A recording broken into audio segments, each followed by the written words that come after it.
Tobias Mercer only wanted to buy a skinny mare and return alone to his ranch on the borders of Grey Hollow. But instead, he ended up taking home a deaf orc girl sold by her own drunken father, and only a few days later, she saved his life seconds before tragedy struck, making Tobias realize that Isara was different because she could sense things no one else could hear. The sun was dying over Grey Hollow when Tobias Mercer first saw her. Not the girl, not yet. He saw the rope first. A frayed length of cord tied around a young woman's wrist, held by a hand that shook from drink rather than age. The cord was the kind used to lead goats to slaughter. The man holding it didn't seem to notice the difference. Tobias had come to the Grey Hollow Rural Fair for one reason only. A thin mare listed in the livestock ledger, third pen on the left, price reasonable enough for a man who counted every coin twice before spending one. He didn't come for conversation. He never did. He paid his taxes in town, bought his supplies at the edge of the market, and returned to his land before anyone could remember his name. 34 years of living had taught him that people asked questions he didn't want to answer. The fair was winding down under the dry heat of the frontier plains. 80 years after the Iron Treaty had ended the war between humans and orcs, both races traded side by side across the mud-packed square. Cattle, leather, iron tools, smoked meat, grain sacks and dried herbs changed hands with the casual indifference of a peace that had grown comfortable, if not entirely warm. Children of both races ran between the stalls. Old men of both races argued prices with equal stubbornness. Tobias moved through it all like water around stone. He was almost at the mare's pen when the sound reached him. Not a cry, nothing so dramatic, just a laugh, the sharp, cutting kind that men use when they want an audience. He turned his head once, the way a man does when he doesn't want to look but can't quite stop himself. The orc holding the rope was heavy-set, his green skin blotched and dull from years of poor living. He swayed slightly on his feet. His name, Tobias would later learn, was Brogar. But in that moment he was just a drunk man making a spectacle of something that wasn't his to display. Behind him stood the girl. She was young, 20, perhaps less. Her skin was the color of olive leaves in late summer, soft and deep all at once. Her eyes were amber, the shade of honey held up to firelight. Her ears curved to slight points beneath long, dark hair that hung loose and tangled. Her dress was held together with improvised cord at the shoulders. Her feet were bare on the hot, cracked earth. She was not crying. That was the thing Tobias noticed most. Every instinct told him a person in that position should be crumbling, should be looking for escape or help, or at minimum casting her eyes down to the dirt. Instead, she stood with a stillness that didn't come from resignation. It came from somewhere deeper, somewhere older. Brogar was talking loudly now, gesturing at the girl with the theatrical boredom of a man who had told the same story too many times. "Born broken," he announced to no one and everyone. "Doesn't talk, doesn't hear. Not like a real orc woman." Some of the men nearby laughed. Others looked away, suddenly occupied with the grain sacks in front of them. Tobias looked at the mare in the pen, brown eyes, ribs visible, one foreleg slightly favored. She needed better feed and a month of rest. He could give her both. He reached for his coin purse. And then the girl looked at him, not desperately, not pleadingly. She simply looked at him with those amber eyes, the way the prairie looked at the horizon. Steady, patient, waiting for nothing in particular and somehow expecting everything. Tobias did not look away. He didn't know it yet, but he had already made his decision. Brogar made the offer before Tobias could open his mouth. "Take the mare and take the girl," the drunk orc said, pulling the rope slightly tighter around her wrist, as if to demonstrate she was included in the inventory. "She doesn't eat much, doesn't argue, won't even bother you with complaints." He grinned at his own cruelty. "Can't." Tobias stood very still. Around him, he could feel the attention of nearby fairgoers shifting. the way attention always shifts when something uncomfortable is about to become someone else's problem. A few men leaned closer. A woman pretended to examine a bolt of cloth 3 stalls away while keeping one ear turned toward the scene. "She's not fit for a tavern," Brogar continued, his voice climbing with alcohol-loosened pride. "Not fit for orc company, not fit for anything useful." He shrugged. "But maybe a farmer needs something to sweep the floors." The laughter came again, looser this time, easier. Tobias looked at the rope. He had a rule. He kept it simple.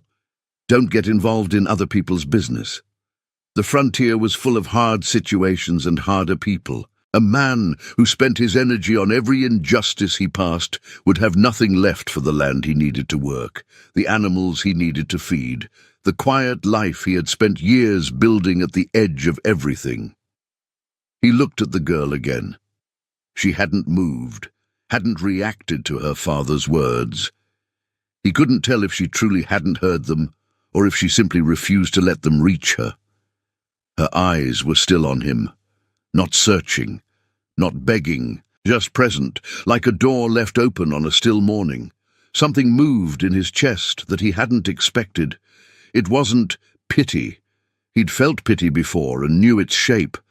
It was softer than pity and sharper at the same time. It felt like recognition. He handed over the coins for the mare. Then he reached into his coat pocket and counted out a second amount. He didn't negotiate. He didn't ask questions about history or health or what papers might or might not exist for a transaction like this. The frontier had its own paperwork, and most of it was just the word of the men involved. Brogar took the money faster than Tobias had expected. A man behind him made a joke about warming a cold house. Another added something about the rancher and his new orc company that drew snickers from the cluster nearby. Tobias didn't respond. He turned toward the girl. She stood watching him, the rope still in her father's hand. Brogar yanked it once, theatrically, as if to walk her forward like livestock toward a new pen. Tobias reached out and took the rope from him. Not violently, just firmly. The way a man picks up something that has been dropped carelessly and doesn't belong on the ground. Then he pulled a small knife from his belt and cut the cord above her wrist. He handed the severed end back to Brogar, not as a gesture, just because it wasn't his to keep. The girl looked down at her wrist where the rope had been. The skin was reddened beneath. She rubbed it once, slowly, with the fingers of her other hand. Then she looked up at Tobias. He expected something, gratitude or confusion or the start of fear. Any of the things a person shows when their situation suddenly changes without warning. What he got instead was a stillness even deeper than before, as if something that had been held tight inside her had simply quietly released. He turned toward the wagon without a word. After a moment, he heard the soft crunch of bare feet on dry earth behind him. She followed without being asked. He didn't know why that made the walk easier, but it did. She wrote her name near the kitchen door that first evening. Tobias had tried to explain the house using gestures and pointing, the wood stove, the water barrel, the shelf with the tin plates. He spoke aloud out of habit before catching himself each time, which made the whole attempt feel clumsy and slow. He was not a man who communicated well even under ordinary circumstances. Doing it without words made him feel like a person trying to describe color to someone who had never seen light. The girl watched all of it with calm attention. Before he could finish showing her the cupboard with the dried stores, she had already located the tinderbox, started the fire, found the water ladle, and set a pot on the heat. She moved through the kitchen the way water moves through familiar ground, not hurried, not hesitant, simply certain. Tobias stood back and watched. He went to the small table and placed a piece of chalk he'd used for marking fence posts. He pointed to it, then to her, then to the back of the door where the wood was darkest. She understood immediately. She crouched close to the floor, pressed the chalk carefully against the wood, and wrote one word in small, deliberate letters. Ysara. He said it aloud once. The sound felt strange in the quiet kitchen, like speaking in a room where no one had spoken for a long time. She didn't look up from the letters, but something in her shoulders shifted slightly, as if hearing her own name recognized had touched something she'd stopped expecting. That night, he gave her the small room off the back of the main cabin. It had a cot, a wool blanket, and a window that looked out over the eastern fields. He left a candle in the holder near the bed and didn't say anything else. He lay awake for a long time after. The ranch had been silent for years. Not the comfortable silence of a man at peace, but the specific silence of a place too empty for the size it occupied, the kind that sat in corners and collected like dust. He had grown used to it without ever growing fond of it. Tonight the silence was different. He could hear the fire settling in the stove, the horses shifting in the stable, small sounds that had always been there, but had somehow blurred into nothing when there was no one else to make them real.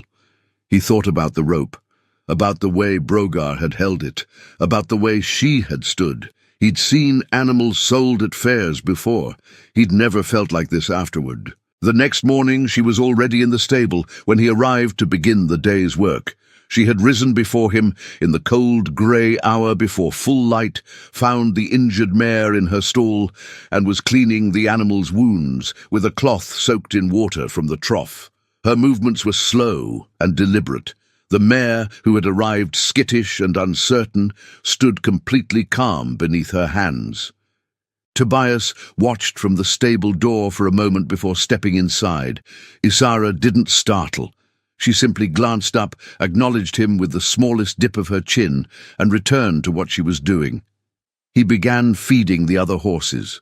They worked side by side in the pale morning light, without any words between them. The routine of the stable was simple and physical, and required nothing that language could improve. The horses didn't care about the silence. The straw didn't need explanations, the water buckets were filled and the feed distributed, and the work was done. By the time they walked back to the cabin for breakfast, the sun had lifted over the eastern ridge and turned the red earth of the fields into something almost warm. Tobias noticed she had left a small piece of chalk on the kitchen windowsill. She had written something in tiny letters on the ledge beside it, "Storm coming, north." He looked at the clear sky above the hills, not a cloud anywhere. By evening, the wind had turned cold, and the first drops had begun to fall. He started paying attention to the chalk after that, not obsessively. He wasn't a superstitious man. He had lived on the frontier long enough to know that weather came whether you predicted it or not, and the only sensible response was to be prepared regardless. But there was a difference between a person who guessed at weather from experience and a person who seemed to know it the way you know the layout of your own house in the dark. Isara's notes were always brief, always accurate. She wrote about the horses too. Which ones were sore, which ones were tired, which one had been favouring a leg, before Tobias had noticed the slight change in gait himself. She wrote about the soil near the south field, and how it was holding too much moisture from an underground source that needed redirecting before the root crops drowned. He spent an afternoon digging and found exactly what she described. He began to leave chalk near every door. She filled the margins of the house with small observations: temperature, animal moods, the direction of certain birds. Once she wrote only the word "wait" near the fence post near the northern pasture. He waited 2 days before understanding why. A sinkhole opened in that section of fence after a week of rain. If he had ridden through at speed, he might have lost a horse, or worse. He was beginning to understand that her silence was not an absence. It was a different kind of presence. On the evening she saved him from the lightning, he stood for a long time watching the burning tree behind the stable. The fire was small and controllable, caught fast before the wind could carry it. The horses had been moved in time. The damage was limited to scorched bark and a section of fencing easily replaced. He stood there longer than necessary. She stood beside him, not watching the fire, watching him. as if the fire was the least interesting thing happening in that moment, and what mattered was something she could see in the way his jaw had gone tight and his shoulders hadn't come down yet. He glanced at her sideways. She turned back toward the house without drama, set the kettle on the stove, sliced the remaining bread from the morning. By the time he came inside, his hands had stopped shaking, which he hadn't realized until they were steady again. That night he couldn't sleep. He lay in the dark, going back through the weeks since she had come to the ranch. The mare recovering, the storm predicted, the sinkhole avoided. The birth of the calf she had prepared for before he'd noticed anything wrong with the cow.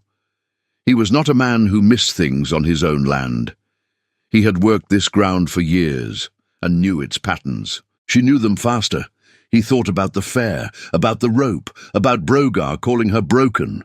He thought about a man who had something extraordinary in front of him and called it useless because he couldn't understand it, because it didn't behave the way he expected, because its value didn't come packaged in a form he recognized.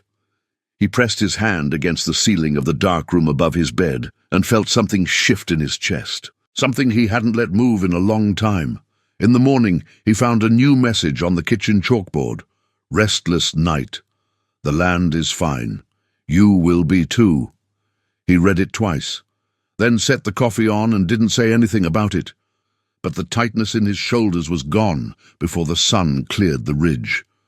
He thought that was probably what she intended. The rumors reached Grey Hollow faster than Tobias expected. He heard the first ones from a grain merchant during a supply run.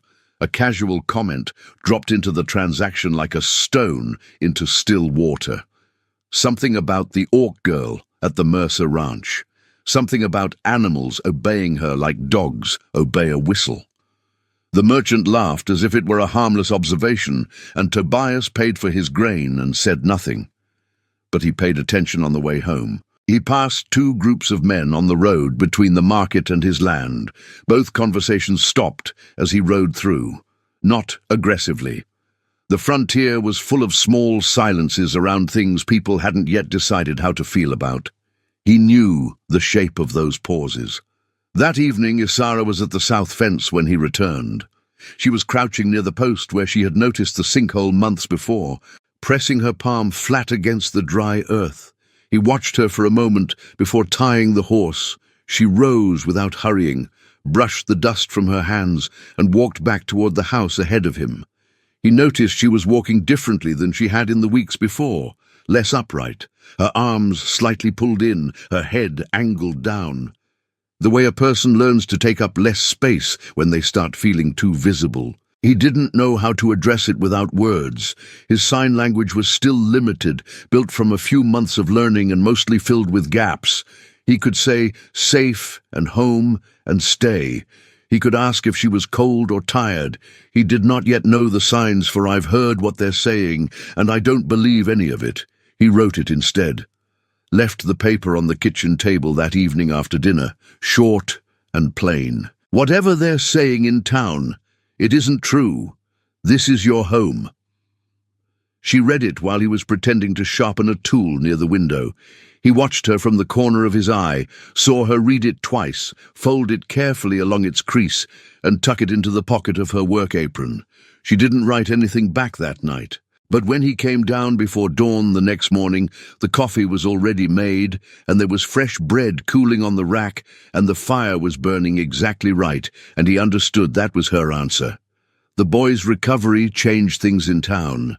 The son of a farmhand who lived 3 miles north had fallen badly ill in the night, far too sick for home remedies, and the nearest doctor a half-day's ride in poor weather. Isara had been in the yard when the father came past on his horse, wild-eyed and shouting. She had gone inside, come back with a cloth bundle, and walked with Tobias to the man's home. He hadn't asked her. She had simply come. She worked for hours, quietly, precisely. Herbs from the bundle, water kept at a specific temperature. A poultice she built from things she found in the man's own kitchen that he hadn't known could be combined that way. By morning, the boy's fever had broken. By the following morning, he was sitting up asking for food. The father wept and Tobias accepted the thanks on her behalf because she simply stood nearby and watched the boy eat with an expression that didn't need translation. Relief so complete it had almost no shape, but by the time they returned to the ranch, the story had already begun to change in the retelling. The town added details that weren't there, took away the herbs and the knowledge and the long, careful hours, and replaced them with something easier and more frightening, something that didn't require understanding. Tobias heard the word used for the first time at the end of that week, spoken by a woman in the dry goods store who didn't know he was standing behind the rack of rope and leather straps. Witch. He walked out without buying what he came for. That night he sat at the table for a long time after Isara had gone to bed. The chalk on the board near the door read, "Tomorrow will be cold, but clear." He looked at it and thought about everything that word could cost them. They came on a Tuesday, which was the kind of specific detail Tobias would always remember afterward. Not a dark night, not dramatic weather. Just a Tuesday afternoon, with flat grey cloud cover and a cold wind out of the north, and the smell of coming frost on the air. He was replacing a hinge on the stable door when he heard the horses on the road. 4 men, 2 human, 2 orc. He knew most of them by face, if not by close acquaintance. Border workers, farmhands, the kind of men who didn't usually travel together, which told him this wasn't about any particular grievance any one of them carried. This was about an idea they had all agreed on separately and then organized into a group. He set down the hinge and walked to meet them before they reached the main gate. The one who spoke first was named Harvel. A man named Tom stood just behind him, arms crossed, not meeting anyone's eyes. Harvel had a sun-weathered face and the slightly apologetic posture of someone who knew they were doing something they couldn't quite justify, but had committed to anyway. "Mercer." He nodded. "We've come about the orc girl. She has a name. People in town are worried." Tobias looked at the other 3. He recognized the shape of their discomfort. It wasn't anger. Not really. It was fear wearing anger's clothes, which was almost always more dangerous because it believed itself righteous. "She hasn't done anything to anyone," he said. "The Calloway boy. Recovered. Fully. That's not—" Harvel stopped. Started again. "No one knows what she did. No one can explain it. And before that, the lightning that hit your stable, and the sinkhole near the north pasture, and—" "All things she helped me avoid," Tobias said, "not cause. People are scared, Mercer." "Nee, people are ignorant," he said, and then immediately regretted the word because it made Harvel's jaw tighten and the 2 men behind him shift their weight forward. He softened his voice, not his position. "She reads the land. She reads the weather. She understands animals. That's not magic, that's attention. Most of us just stopped paying it." "She's not normal," said one of the men in the back. Tobias looked at him for a long moment. "Neither am I," he said. "Neither are you. Neither is anyone out here who's lasted more than a winter." The conversation moved in circles after that. He let it. He didn't raise his voice again. He didn't step back from the gate. He simply stood there and answered every concern with a fact until the arguments ran out of room to breathe, and what was left was just the cold and the wind and 4 men who didn't have quite enough certainty in what they were doing to push it further. What he didn't say was what he knew would have mattered most. He didn't say that he had spent years being alone in a way that felt permanent, that he had stopped expecting to feel at home in his own house, that somewhere in the past months the silence had changed from empty to full, and he didn't know how to explain what that was worth. He didn't say that she was the only person who had ever understood what he was feeling before he said it, before he even knew it himself. He just stood at the gate until they turned their horses around and left. That night Isara was waiting in the kitchen. She must have watched from the window. She had made tea and set 2 cups on the table. She sat down across from him, and when he looked at her, she reached across and put her hand over his and held it for a moment. He thought about everything he didn't know how to sign yet. Then he turned his hand over and held hers back. The boy's name was Eli. He was 7 years old, and he had been helping his mother gather wood at the edge of the tree line when he simply wasn't there anymore. The family waited an hour before realizing he hadn't come back on his own. They waited another before admitting to themselves what that meant. By the time the search had organized itself, the sky was already the color of old iron, and the temperature was falling fast. Tobias joined the group at the road junction. He counted 12 men and 2 dogs, and a rising panic that everyone was trying to keep flattened beneath practical conversation about grid patterns and trail coverage. Isara had come with him. He hadn't asked. She had put on her coat and her boots, while he was still reading the note the neighbor had left, and by the time he was at the door, she was already beside it. The dogs hadn't found anything useful. The trails leading toward the forest broke into too many directions, and the recent frost had made tracking difficult. The men spread out with the particular grim efficiency of people doing something they were afraid wouldn't be enough. Tobias watched Isara. She didn't follow the group. She stood at the edge of the road near the tree line, facing the forest.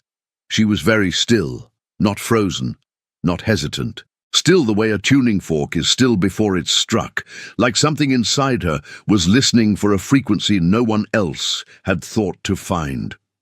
She crouched down slowly. She placed both palms flat against the earth. He had seen her do this before, in smaller ways, near the sinkhole and near the stable in the nights before the roof came down in the storm. He had never been able to explain it and had stopped trying. He just knew the shape of what it looked like when she was receiving something. A few of the men nearby exchanged glances. One shook his head. She stood and began walking north along the tree line, not quite into the forest. Moving steadily, not fast, her eyes scanning the ground at intervals in a pattern he didn't fully understand. She turned east at a place where 2 old birch trees stood close together. Tobias followed without discussion. After a moment he heard footsteps behind him, 3, then 4 more of the search party coming along, whether from trust or from having run out of better options, he couldn't say. The forest was darker under the canopy, the frost-brittle undergrowth crunching softly underfoot. Isara picked her way through it with her eyes moving constantly. Broken branches, disturbed ground, the small signs that a frightened child leaves when they're moving through a place without knowing where they're going. She stopped at a cluster of fallen timber. A long dead oak had collapsed against a younger birch and formed a low shelter. She moved to the gap at the base and crouched down. The boy was inside. He was curled into himself with his jacket pulled around his knees and his face pressed against his arms. He was shaking hard, and when Tobias reached past Isara and touched his shoulder, the child made a sound that was mostly relief and partly fear and wholly exhausted. Tobias wrapped his coat around him without thinking. Someone from the back of the group lit a signal lantern. The men around them made sounds that weren't quite words. Tobias looked at Isara. She was watching the boy with an expression that was too quiet for triumph, too warm for indifference. She simply looked at him with the steadiness she brought to everything, as if finding him was never really a question, just a matter of listening to the right things long enough. He would think about that look for years afterward. After Eli came home, the temperature in Grey Hollow changed. Not the air temperature, the other kind. The slow, interior weather of a community deciding what it believes about something it doesn't understand. The first sign was Tom Weaver's shoulder. He showed up at the ranch gate 3 days after the rescue without announcement, his left arm held at the careful angle of a man managing significant pain. He had a clean, polite manner and the slightly sheepish expression of someone arriving at a place they'd previously helped make uncomfortable. "I know I said things," he told Tobias at the gate. "I know," Tobias said. A silence. "The doctor's in Milford until spring." Tobias opened the gate. Isara examined the shoulder the way she examined everything, with a careful, unhurried attention that seemed to cover more ground than it should. She found the injury using pressure and angle, and something that might have been intuition, or might have been an understanding of the body, so complete it only looked like intuition from the outside. She built a compress from dried material she kept in a wooden box on the kitchen shelf. She showed Tom how to apply it and wrote the intervals on a strip of paper she folded and pressed into his hand. He thanked her awkwardly. She nodded once. He was back at the gate a week later, this time with a jar of preserves and an expression that had lost most of the shame and kept all of the gratitude. The shoulder moved freely. He demonstrated by lifting his arm above his head. Tobias watched Isara look at this with the same stillness she brought to everything, and understood that his protection of her had never really been the point. She didn't need protection from the town's opinion. She needed time. Time for the town to encounter itself and decide what kind of place it wanted to be. After Tom came others. Quietly, without announcement. A woman who had not slept soundly in months. A child who wouldn't come out from under the bed and didn't know how to say why. A man whose horse had developed a lameness that 2 farriers had failed to diagnose. They came with small offerings, jars and bundles and firewood left at the post, and they left lighter than they arrived. The chalk notes near the door became part of the town's rhythm. People began timing their mornings around the walk past the ranch gate.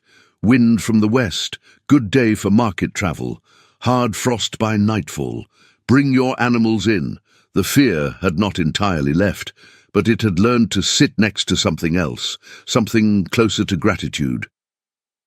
On the morning after the first true snowfall of winter, Tobias found Isara at the kitchen table, doing something he had not seen her do before. She was sitting with her hands in her lap, and her eyes closed, and her lips moving, not speaking, making the shape of sounds without the sounds themselves, testing something in her mouth the way a person tests the depth of water before stepping in. He stood in the doorway and didn't move. She opened her eyes and saw him. A pause. Something shifted in her expression, a decision being made at a level below calculation. He waited. She looked at him for a long time. The early light came through the frost-edged window and caught the amber of her eyes. The stove was warm. The house smelled of wood and coffee and the particular quiet of snow-covered ground. Then she turned back to the window and let the almost sound go back to silence. But she was smiling. And Tobias understood, without needing any of it explained, that something was growing in her that she was almost ready to let become real. He sat down across the table and poured the coffee. The evening she finally spoke, the sky was the color of embers. They had been sitting behind the house in the place they had claimed without discussion over the past year, the flat stone near the old oak where the western view opened up across 3 miles of quiet land. He had his harmonica. She had her tea. The cold was gentle and the last of the daylight was doing what it always did out here, spreading across the plains in long, unhurried strokes, like it had no particular place to be. He had been playing something slow, a melody without a name that had come to him over the winter the way melodies sometimes do, assembled out of the moods of certain mornings. She had her eyes closed. She often did when he played, and he had come to understand that she heard it differently than he made it, not the notes, the resonance, the way sound changes the air before it disappears. He let the last note go and sat in the silence after it. She opened her eyes. She looked at him, and he looked at her, and something passed between them that had been building a long time. Not urgency. Something quieter and more permanent than urgency. The kind of recognition you only reach after you've stopped trying to name it. Her lips moved. He waited. "I don't need sound," she said. Her voice was low and slightly uneven, shaped by a mouth that had spent years building words only on paper and in air that no one was supposed to hear. The words came slowly, with the careful weight of something chosen with great precision. "I don't need sound," she said again. "To live." He set the harmonica down on the stone beside him. "I know," he said. She looked at the horizon. The last orange light was pulling back from the fields, the way a tide pulls back slowly, reluctantly, leaving the land darker and cooler, but no less itself. "I heard everything," she said. "Always." The weight of those 2 words landed somewhere between them and settled there. He thought about the fair, the rope, the word broken, spoken by a man who had never looked closely enough to see what he had. He thought about all the chalk notes, the shoulder in the night, the boy under the fallen tree, the winter mornings with coffee already made, the coat she had sewn from old cloth to keep him warm, the way she had put her hand over his that night after the men came to the gate and said nothing because nothing needed to be said. He thought about how long they had both been alone and what it had cost them to stop. "I know," he said again. "I always knew." That wasn't entirely true, but it was true enough for this moment, and she seemed to understand that too, the way she understood most things, by what was underneath rather than what was literal. She leaned her shoulder against his very slightly. He did not move away. The sun finished its work across the fields. The sky deepened into the dark blue that comes before stars. Around them, the ranch settled into its evening sounds, horses shifting in the stable, wind moving through the dry grass at the field's edge, somewhere far off the low sound of the land just breathing. Isara wrapped her hands around her cup. He picked up the harmonica again and played something softer than before. She closed her eyes. He watched the side of her face in the gathering dark. The steady calm of it, the way the cold air moved her hair slightly without disturbing anything underneath. This was the life, he thought. Not the dramatic version. Not the version with clean conclusions and answers to everything. Just this, two people on a flat stone, behind a house at the end of a working day. One of them listening with their skin, and the other finally learning to be still enough to deserve that. The first stars came out. She didn't open her eyes, and he didn't stop playing, and the fields around them held everything quietly, the way good land holds what's given to it, without conditions, without asking for more than what's already there. The last note drifted out across the dark earth and dissolved. Neither of them spoke again. There was nothing left to say, and for the first time in longer than either of them could remember, that silence was not loneliness wearing a familiar face. It was something entirely different, something that took years and distance and a length of rope, cut by a small knife on a hot afternoon, to finally become what it had always been trying to be. It was home. Did you enjoy the story? Subscribe to the channel to watch more stories like this one. Leave a like, it helps the channel a lot. And drop a comment down below.